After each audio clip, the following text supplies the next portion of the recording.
आहे. आज या ठिकाणी ऋषीमुनींच्या तपश्चर्याने साधू संतांच्या तत्वज्ञानाने आणि भगवंताच्या पदस्पर्शाने पुनितांनी पावन झालेला आपला भारत देश. जगाच्या पाठीवर अनेक धर्म, अनेक संस्कृती, अनेक संप्रदाय, अनेक विचार, अनेक ग्रंथ, अनेक पंथ जन्माला आले. परंतु भारतीय संस्कृती एक अशी संस्कृती आहे की जी स्वतः जगता जगता संपूर्ण विश्वाचा विचार करून जगते. आमचे साधू संत प्रार्थना करतात की सर्वे भवन्तु सुखिनः, सर्वे सन्तु निरामय, सर्वे भद्राणि पश्यन्तु मा कश्चित्. अशी परोपकारी माणसं ज्या देशात जन्माला आली तो भारत देश. जगासाठी देशातले सर्वच लोक जगतात, जगामध्ये स्वतः करतात, पण जगाकरता जगणारी एकमेव संस्कृती आहे भारत देश. आम्ही फक्त आमचा विचार करत नाही, आम्ही ज्या जमिनीवर सकाळी उभे राहतो त्या जमिनीला सुद्धा सकाळी हात जोडून नमस्कार करतो. समुद्रवसने देवी पर्वतोस्तन मंडले विष्णुपत्ने नमस्तुभ्यं पादपर्शे शिवस्वने. आम्ही जे जलप्राशन करतो त्या पाण्याला सुद्धा, त्या गंगेला सुद्धा मातेचा दर्जा देऊन तिचं रक्षण करण्याकरता सुद्धा आयुष्य खर्च करतो. आम्ही ज्या गायीचं आयुष्यभर दूध पितो त्या गायीला सुद्धा आयुष्यभर मातेचा दर्जा देतो, आईचा दर्जा देतो.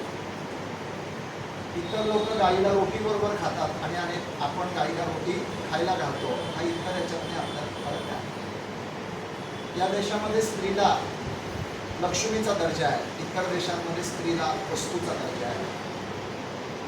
या देशामध्ये जगून मरणारे आणि मरून उरणारे हे दोन्ही जन्माला आले तरी सुद्धा जगून मरणाऱ्यांपेक्षा मरून उरणाऱ्यांची संख्या जरी कमी असली तरी सुद्धा ही माणसं जगाची दशा आणि दिशा बदलण्याचं काम करतात.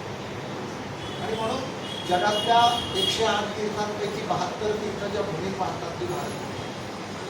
ज्या भूमीच्या रक्षणाकरता भगवंताला स्वतः प्रतिज्ञा करावी लागते. परित्राणाय साधना विनाशाय दुष्कृता धर्मसंस्थापनार्थाय संभवामी युगे युगे. त्या धर्माचं रक्षण करण्याकरता परमेश्वर कधी राम बनते, कधी श्याम बनते. कधी राम म्हणून हातामध्ये शस्त्र घेऊन येतो तर कधी कृष्ण म्हणून हातामध्ये शास्त्र घेऊन येतो. शस्त्राने बाहेरचे राक्षस मारले जातात आणि शास्त्राने आपले राक्षस मारले जातात. आणि त्या संपूर्ण बघा कुठलंही काम, एखादा राजा असेल तरी त्याच्याबरोबर असणारी प्रजा म्हणजे काम करणारी कर्मचारी मंडळी असते, त्यांचे शिष्टमंडळ असतं, त्यांचे मंत्रिमंडळ असतं. म्हणून भगवंत जरी एक काम सर्व करू शकत असला तरी सुद्धा त्यांच्या मंत्रिमंडळात काम करणारी जी माणसं आहेत या स्टेजवर बसलेली आहेत आणि ते भगवंताच्या वेगवेगळ्या जबाबदाऱ्या पार आणि त्यांचे विचार समाजापर्यंत पोहोचवणारी, त्यांना मदत करणारी जी काय बरोबर फौजफाटा असतो ते आपण सगळेजण आहोत. आणि म्हणून अशा पवित्र आणि पुण्यभूमीमध्ये आपण जन्माला आल्यानंतर आपला वारसा काय आहे हे प्रत्येकाच्या लक्षात असलं पाहिजे. आणि सरांनी मागासपासून सांगितलं मला काही संस्थेचं त्यांनी ती वाचलेल्या याच्यामध्ये या संस्थेचा अभ्यास करायला गेलं की खूप डीपमध्ये जावं लागेल, त्यांच्या विचारांची प्रगल्भता समजून घ्यावी लागेल. की बघा झाड लावणं एखाद्याचा जरी छंद असला तरी ते झाड लावण्यामागची पार्श्वभूमी असते. ते फळ देईल, फूल देईल, सावली देईल आणि पर्यावरणाचं रक्षण करेल. एक झाड लावण्यामागे एवढा मोठा मालिकार्थ असतो. तर तशा प्रकारे एखादी संस्था जेव्हा एखादं काम करते तेव्हा तिला समजून घेणं ही तेवढीशी सोपी गोष्ट नसते. आम्ही सामान्य शेतकऱ्याची मुलं, सामान्य कुटुंबात जन्माला आलेली मुलं फक्त या भारतभूमीचे पान फेडावे, मनुष्य जन्मात आलेल्या जीवनाचं सार्थक काहीतरी व्हावं आपल्याकडून. आणि म्हणून तुकोबारायांच्या अभंग वाचताना जे कारंजले गांजले त्यासी म्हणे जो आपुले तुमची सांगून खावा देवतेची जाणावा. आणि अशा संत महात्म्यांच्या भारतभूमीमध्ये छत्रपतींच्या परस्पर्शाने पुनितांनी पावन झालेल्या महाराष्ट्रात, ज्ञानेश्वर माऊली तुकाराम महाराज यांच्या तत्वज्ञानाने पुनितांनी पावन झालेल्या महाराष्ट्रात, त्या महाराष्ट्रात एकूण 5 प्रांत येतात. या 5 प्रांताने एकत्र केलं की हा महाराष्ट्र तयार होतो. विदर्भात जन्माला येतात श्रीमान कन्या, पश्चिम महाराष्ट्रात मराठवाड्यात जन्माला येतात संत, खानदेशमध्ये जन्माला येतात कवी, पश्चिम महाराष्ट्रात जन्माला येतात पुढारी आणि कोकणात जन्माला येतात क्रांतिकारी. अशा 5 प्रांताने एकत्र केलं की तयार होतो तो महाराष्ट्र. आणि त्या महाराष्ट्र भूमीतली आपण सगळी माणसं. आणि म्हणून महाराष्ट्राला साजेल, शोभेल असं जीवन आपलं असावं, असं प्रतिभावंत जीवन आपलं असावं, असं आदर्शमय जीवन आपलं असावं. त्याकरता आपण कोणत्या ठिकाणी जन्माला आलो हे सुद्धा ही भूमी कोणाची आहे.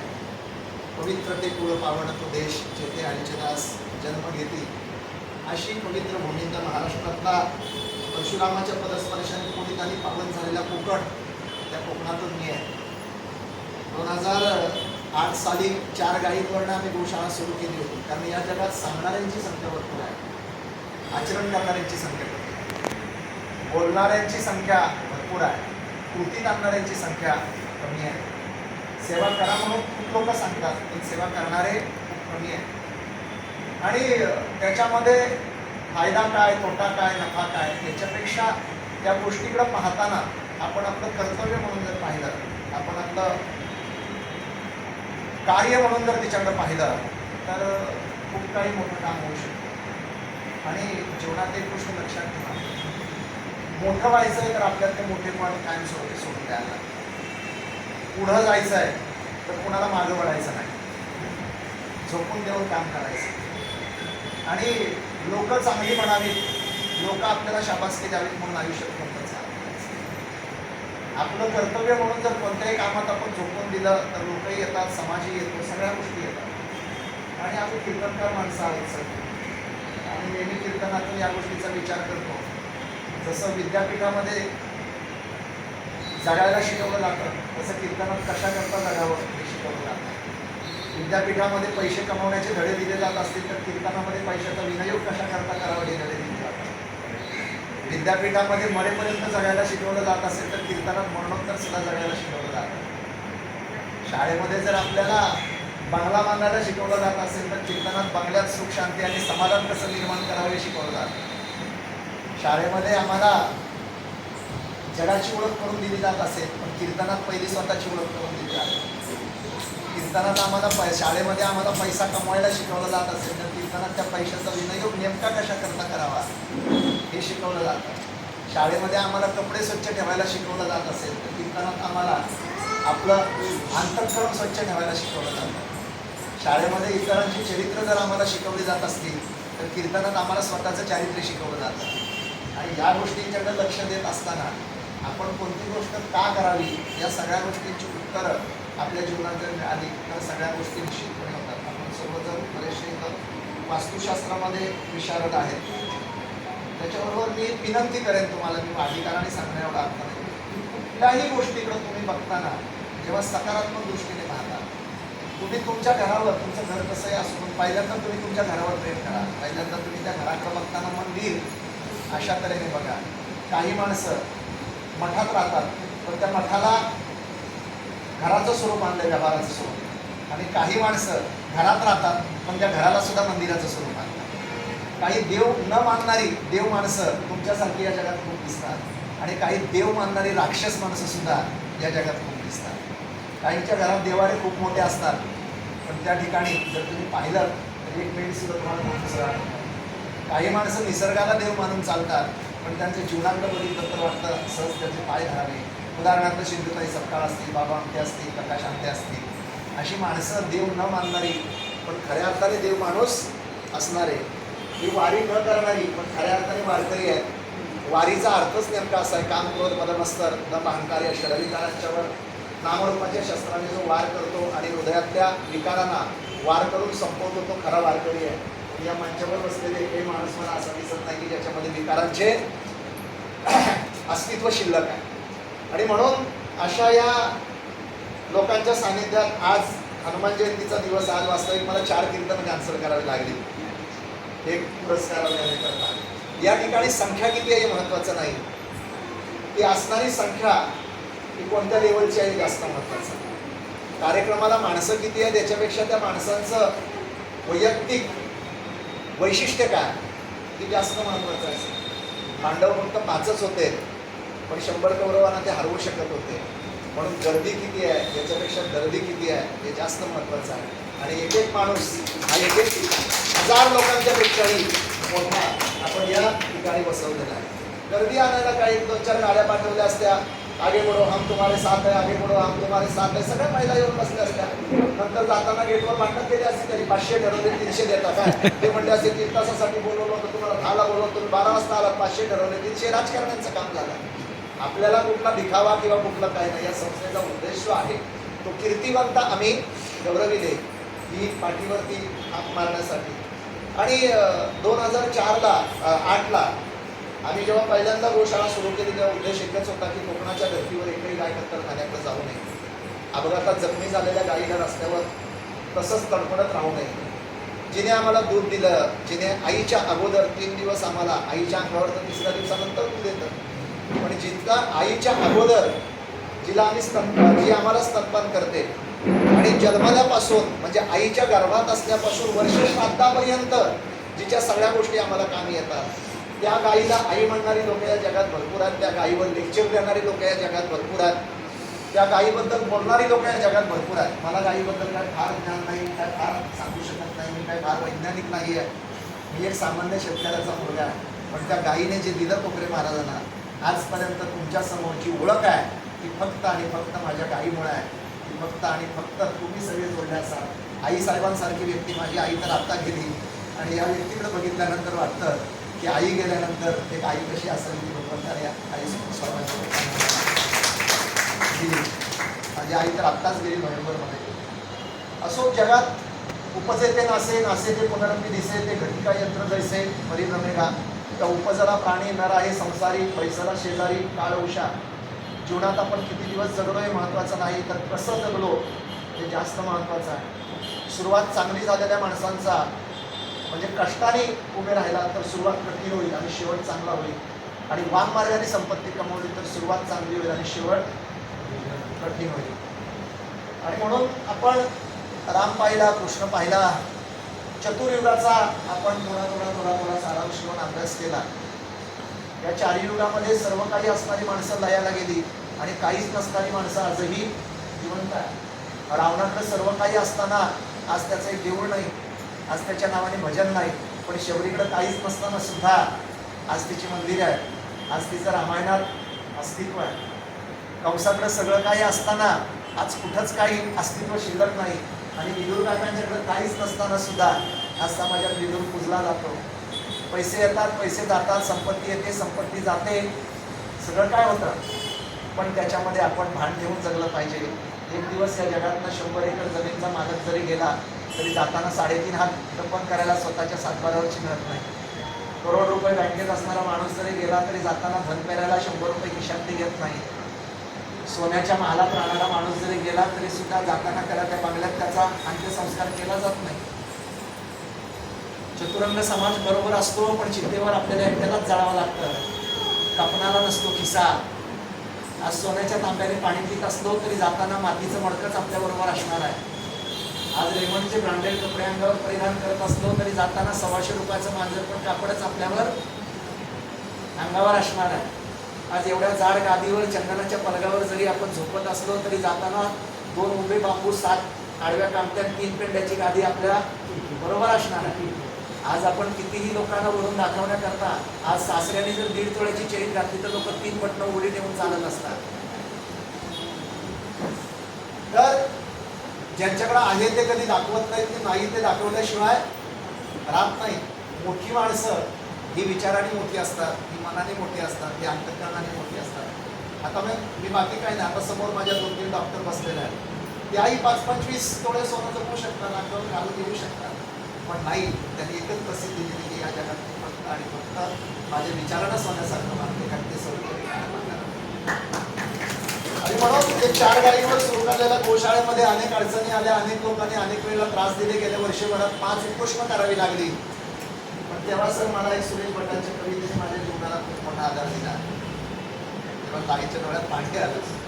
सुरेश भटांच्या कवितेने म्हणजे अगदी गोशाळा तोडण्यापर्यंत आलं. अनेक राक्षस लोकांनी त्रास दिला. जीवनात लोकांनी रामाला सोडलं नाही, कृष्णाला सोडलं नाही, छत्रपती शिवाजी महाराजांना सोडलं नाही. आपली काय त्याच्यामध्ये, आपण कुठे बसत नाही त्याच्यामध्ये. तर तेव्हा एकच गोष्ट फक्त सुरेश भटांची कविता लक्षात होती, विजलो जरी आज मी हा माझा अंत नाही, विजलो जरी आज मी हा माझा अंत नाही, पेटेन पुन्हा नव्याने हे सामर्थ्य नाशिवंत नाही, किंवा पेटेन उद्या नव्याने हे सामर्थ्य नाशिवंत नाही. छाटले जरी पंख माझे पुन्हा उडेल मी, छाटले जरी पंख माझे पुन्हा उडेल मी, अडवू शकेल मजला अजून अशी भिंत नाही. माझी झोपडी जाळण्याचे झाले तर कैक कावे, माझी झोपडी जाळण्याचे झाले तर कैक कावे, परंतु जळेल झोपडी अशी आग ती कलंक नाही. येतील वादळे भेटेल तुफान तरी वाट चालतो मी, अडथळ्यांना भिवून अडखळणे पावलांना पसंत नाही, पावलांना पसंत नाही. हे ध्येय डोळ्यासमोर ठेवलं आणि 4 गायीवरून सुरू असलेल्या गोशाळेमध्ये 1100 गायी आहेत आणि या 1100 गायींना रोज 80,000 रुपये खर्च लागतो. कमीत कमी 80,000 रुपये खर्च लागतो रोज. आणि फक्त कीर्तन सेवेच्या माध्यमातून हा सगळा खर्च केला जातो. हे सगळं कार्य पुढं नेलं जातं. मगाशी गुरुजीने सांगितलं की तुमच्याबरोबर फक्त परमेश्वर असला पाहिजे. सामर्थ्य आहे चळवळीचे, जो जे करील तयाचे, परंतु ते भगवंताचे अधिष्ठान पाहिजे. देव देवाऱ्यात पूजून माझी भरभराटी व्हावी म्हणून देवाला पूजू नका. तर देवाने आपल्याला जन्माला येतानाच आईच्या स्तनामध्ये ज्याने दूध भरलं त्याचं नाव देव. ज्याने आम्हाला 21,600 श्वास मोफत दिले त्याचं नाव देव. ज्याने लाख मोलाचं शरीर आम्हाला सर्वस्वाने दान दिलं त्याचं नाव देव.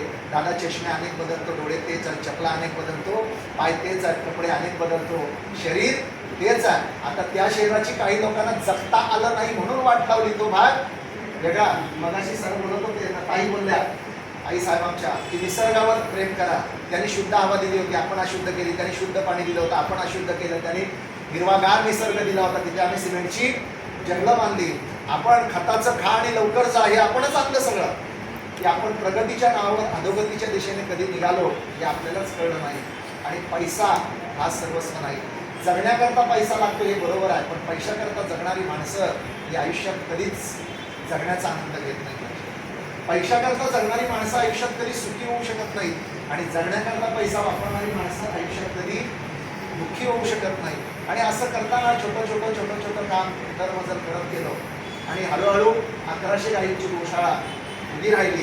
ज्या गोशाळेला गेल्या वर्षी MIDCने गोशाळा 8 दिवसात तोडा म्हणून सांगितलं होतं, त्याच MIDCचे मंत्री परवा 23 तारखेला येऊन त्यांनीच सांगितलं की गोशाळेच्या केसाला सुद्धा धक्का लागणार नाही, आम्ही असेल ती जागा पुढच्या 15 दिवसात गोशाळेला अलॉट करू. आणि एवढंच नाही तर शासनाने याच्या पुढे लागणाऱ्या सर्व गोष्टींची जबाबदारी सुद्धा आम्ही घेण्याचा प्रयत्न करतो. घेतील ना घेतील तो भाग पुढचा आहे.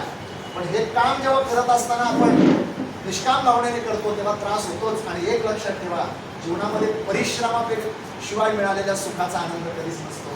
जीवनामध्ये संघर्षाशिवाय मिळवलेल्या यशाचं समाधान तुम्हाला कधीच घेता येत नाही. इथं बसलेल्या सुद्धा बरेच मंडळींच्या जीवनामध्ये खूप संघर्ष असतो. बायको भरपूर काम करते, नवरा वेगळ्या मार्गाचा असतो, त्यांना पावत नाही, ते कुठं पाठवत नाही, त्यांचं पटत नाही. कधी लोकच पुरस्कार देतात तिला, लोक सगळं करतात, पण नवरा कधी म्हणत नाही वा शाबास खूप काम करतेस ग तू, खूप काही करते नाही. एक परवा महिला दिनाच्या दिवशी माझा एक व्हिडिओ व्हायरल झाला होता, तुम्ही सगळ्यांनी ऐकला असाल. कोण आहे महिला? आता इथे जास्त संख्या महिलांची दिसते म्हणून तुम्हाला सांगतो. जेव्हा शिवशंभूंना सुद्धा महिषासुरादी दैत्य आठवत नाही तेव्हा प्रगट होऊन आदिशक्ती रूपाने दुर्गा प्रगट होते. 9 दिवस घनघोर युद्ध करते आणि दैत्यांना खड्डा काढून त्या ठिकाणी गाडते. ती महिषासुर मर्दिनी महिला आहे. ज्या रामाची आज आपण जगभर पूजा करतो त्या रामाला गर्भवासात बाळगणारी कौसल्या महिला आहे. ज्या कृष्णाची आयुष्यभर आम्ही सेवा करतो, पूजा करतो, प्रेमाचं प्रतीक म्हणून मानतो आणि आज आमच्या देशाचा आयडॉल म्हणून ज्या कृष्णाची पूजा होते, परमात्मा म्हणून ज्या कृष्णाची पूजा होते. जगभरामध्ये जगावं कसं राम शिकवतात आणि कशा करता जगावं हे कृष्ण शिकवतात. तर त्या गीता भागवतामध्ये सुद्धा जीवनाच्या प्रत्येक समस्येचं उत्तर गीता आहे. जीवनातली प्रत्येक समस्या ती कशी सोडवावी, त्याला धर्माचं अधिष्ठान कसं द्यावं हे रामायणात आहे. आणि जीवनातल्या प्रत्येक गोष्टीचं म्हणजे मरावं कसं हे आपल्याला भागवत शिकवतो. तर या सर्व ग्रंथाचे निर्माते जे 2 देव आहेत त्यांना जिने पोटात बाळगलं. कृष्णाला गर्भवासात जागा देणारी देवकी महिला आहे, स्तनपान करणारी यशोदा महिला, 700 वर्ष चाललेला सुलतानीचा कंकणात नष्ट करून हिंदवी स्वराज्याची स्थापना करणारी आणि माता भगिनीला अनाचार अत्याचार भ्रष्टाचार मुक्त करणारी राष्ट्रमाता जिजाऊ महिला आहे. आज शिवाजी महाराज जरी देव नसले तरी शिवाजी महाराज आहेत म्हणून देवळं होती टिकली. आणि म्हणून आज त्या महिलेला देवळात प्रवेश दिला जात नाही. ही सगळ्यात मोठी शोकांती काय मला वाटते कधी कधी. फक्त मासिक धर्म पाळणं हे त्रिवार सत्य आहे, पण तिला देवळात न जाणं, जिने देवाला जन्माला घातला, ज्या अंजलीने हनुमंतालाच आम्हाला दिलं, त्या अंजलीला त्याच देवळात जर जाण्याची परमिशन नसेल तर हे कुठल्या नात्यात बसतं. आणि म्हणून मी थोडासा परिवर्तनवादी विचाराचा माणूस आहे. कालानुरूप आपण बदललं पाहिजे, कालानुरूप आपण सगळं हे केलं पाहिजे. ग्रंथ वाचल्यानंतर लेखकाची विद्वत्ता कळते, शिल्प पाहिल्यानंतर शिल्पकाराची कला कळते. तसं मुलांच्याकडे पाहिल्यानंतर आईवडिलांचे संस्कार करतात, म्हणून तुमच्याकडे सगळ्यांच्याकडे पाहिल्यानंतर मी तुमच्या आईवडिलांना पहिल्यांदा नमस्कार करतो. कारण लक्षात ठेवा की एखाद्या दगडाचं काय करावं हे त्या पातळवटाच्या हातात आहे. उखळ केलं तर आयुष्यभर त्याला कुठलं जाईल, पाटावर वंटा केला तर आयुष्यभर त्याला घासलं जाईल, चौकोनी पायरीचा आकार दिला तर आयुष्यभर लोक तिथं जोडे सोडतील, आणि त्याच दगडाची मूर्ती बनवली तर अनेक लोक येऊन त्या ठिकाणी नतमस्तक होतील. म्हणून आपल्या ठिकाणी लोकांनी नतमस्तक व्हावं अशा तऱ्हेचे संस्कार जे आई बाप्पाने दिले त्यांना धन्यता आपण कधी देणार. आणि यावर्षी सर झाली माझी 10 मिनिटं संपली, आणि यावर्षी सर आम्ही त्या ठिकाणी एक देवाचं घर नावाची संकल्पना राबवतोय.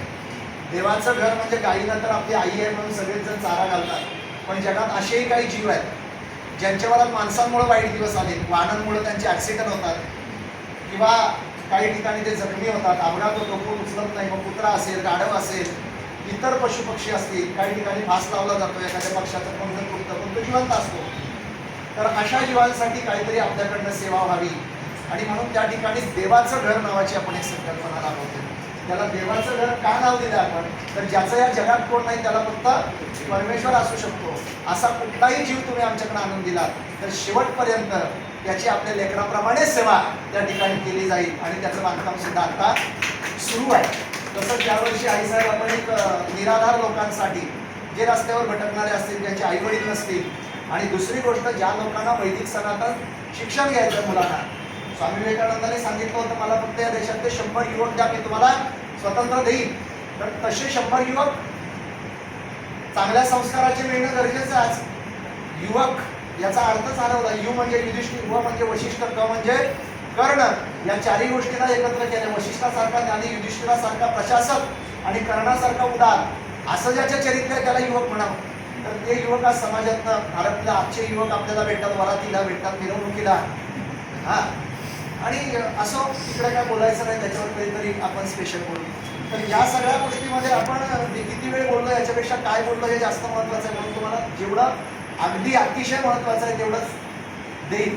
तर या सगळ्या गोष्टीमध्ये आज त्या युवक घडवण्याकरता आपण त्या ठिकाणी एक 100 मुलांची राहण्याची, जेवणाची आणि गुरुकुल पद्धतीने शिक्षण घेण्याची व्यवस्था ही सुद्धा करतोय. येत्या मे महिन्यामध्ये हे सुरू होईल, आणि गायीबरोबर हे सुद्धा काम पुढं नेता येईल.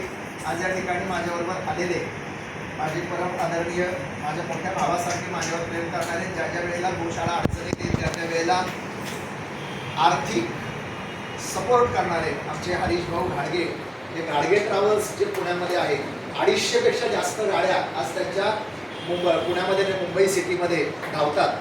आणि ते मी बोललो दादा असा असा मला पुरस्कार याल का, हो म्हणले ताबडतोब. तर ते आले, त्याबद्दल धन्यवाद देतो. आई साहेब आपल्या चरणावर काय देवी त्यांची भावे उतराई ठेवी तो हा पायी जीव थोडा, आणि अशा प्रकारे लेकुणाचे हित आहे माऊलीचे चित्त ऐसी कळवळ्याची जाती करी लाभावी न प्रीती.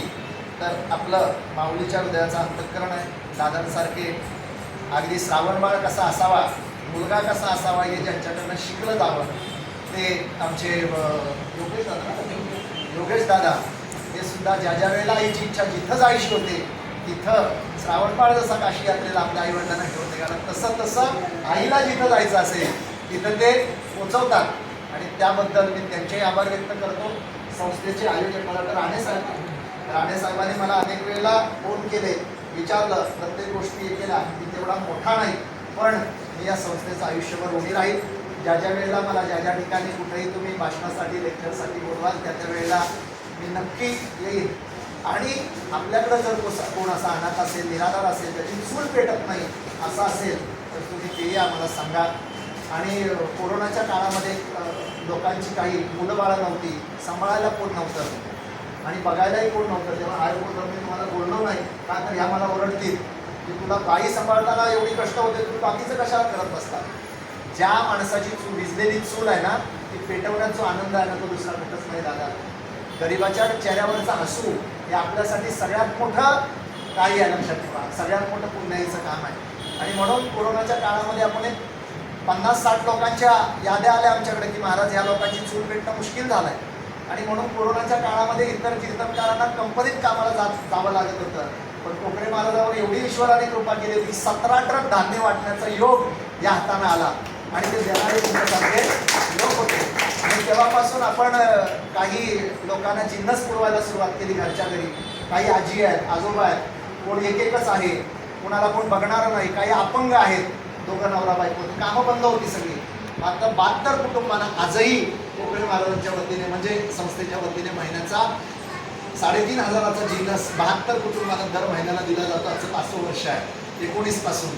आणि हेही कार्य आपण थोडं सगळ्यांनी घ्यायचं आहे. आणि मी संस्थेच्या संचालकांना एक विनंती करेन की आपली संस्था खूप मोठी आहे, आमच्यासारखी लोक सुद्धा आपल्याबरोबर आयुष्यभर काम करतील. पण दुसऱ्या माझा अगदी दुर्लक्षित असलेला जो विषय आहे की हे जंगलामध्ये जे पाणवठे आहेत पूर्वीचे जुनाट, त्या ठिकाणी पूर्वी पाणी होतं, पण आता ते बुजले, कुठं भूस्खलन झालं आणि ते परत पुनर्जीवन करणं. काही घाटामध्ये एखादी पाणपोळी बांधता आली, बिचारी माकडं त्या ठिकाणी पाण्यासाठी तळमळत असतात, मानव जे आहेत ते, इतर प्राण्यांना पाणी मिळत नाही. तर आपण अशा तऱ्हेने जर काम केलं, अशा तऱ्हेने जर पुढे आलो तर गाडगे साहेबांसारखी अनेक मंडळी आहेत की त्यांच्यावर एका एका पाणवठ्याची जबाबदारी देऊ. शहरात दादर स्टेशनला पाणपोळी बांधण्यापेक्षा आपण तिथं जर एखादी बांधली तर जे अबोल जीव आहेत, जे कुणावर आपलं हे दुःख कुणापर्यंत पोचवू शकत नाही, कुणावर पत्रव्यवहार करू शकत नाही, त्यांचं पत्र जर आपल्याला मिळालं, त्यांचं दुःख जर आपल्याला समजलं, त्यांची भाषा जर आपल्याला समजली तर खूप मोठं काम होईल. म्हणून प्रत्येक घाटात एखादं तरी पाण्याचं स्रोत व्हावा, एखादी पाण्याची टाकी असावी तिथं लिहून ठेवू आपण की बाबा या टाकीमध्ये कुणी ना कुणी ज्यांच्याकडे पाणी असेल त्यांनी पाणी ओतावं. तर लोकांना नक्की ओतून ठेवतील, किमान त्या पशुपक्ष्यांची तरी त्या ठिकाणी व्यवस्था होईल. माझा नंबर कोणाला हवा असेल तर घेऊन ठेवा. कोण अनाथ मुलगा असेल, कोण काय असेल तर त्याला आमच्यापर्यंत पोचवा. अपंग असेल तर पोचवा, जखमी असेल तर पोचवा. आणि सगळ्यांनी मिळून जोड कसे जोड जगाते चलो, प्रेम की गंगा वाहते चलो, अशा तऱ्हेने आपण सगळंजण काम करूया. आणि सर आपण मला 10 मिनिटं दिली होती, मला वाटतं मी काय 2-4 मिनिटं जास्त घेतली असेल. हां, माझा नंबर आहे 9921 992148 7148. मला मिस कॉल देऊन ठेवा 992148 7148. भगवान महाराज कोकरे चिपळूण असो, बोलिले लेकुरे, वेडी वाकडी उत्तरे, करा क्षमा अपराध, महाराज तुम्ही सिद्ध. जाता जाता एवढंच सांगेल, चालताना असं चालावं, 4 लोक आपल्याला रामराम करतील. बोलताना असं बोलावं, 4 लोक आपलं ऐकत बसतील. बसताना अशा ठिकाणी बसावं, 4 लोक आपल्या कडेला येऊन बसतील. आणि ज्या दिवशी परमेश्वराच्या इच्छेने या जगातनं जाऊ, तेव्हा ज्याला कळेल त्याच्या डोळ्यात पाणी येईल, अशा तऱ्हेचं काम करून या जगातनं जाऊ. एवढंच बोलतो आणि या ठिकाणी थांबतो. सर्वांना सप्रेम जय हरी, रामकृष्ण हरी. धन्यवाद. जय हिंद, जय महाराष्ट्र. शुभेच्छा.